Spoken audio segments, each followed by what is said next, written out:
হাদিসে আসছে 4টা বেসিক গুণ লাগবে একজন মেয়ের মাঝে টু গেটিং ম্যারিড, বিয়ের জন্য। এক, লিমা আলিহা, তুমি তাকে দেখবা তার সম্পদ কতটুকু আছে।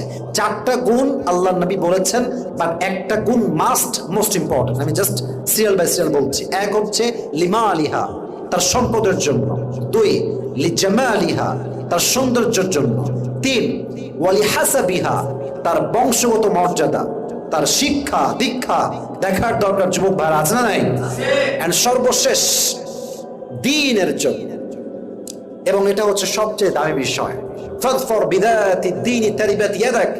নবীজি বলেছেন, তুমি যদি বিয়ে করে সফল হতে চাও, দ্বীনকে, চরিত্রকে, দ্বীনদারিত্বকে প্রাধান্য দাও, আল্লাহ তোমাকে সফল বানাই ছাড়বে। সুবহানাল্লাহ পড়ার সময়।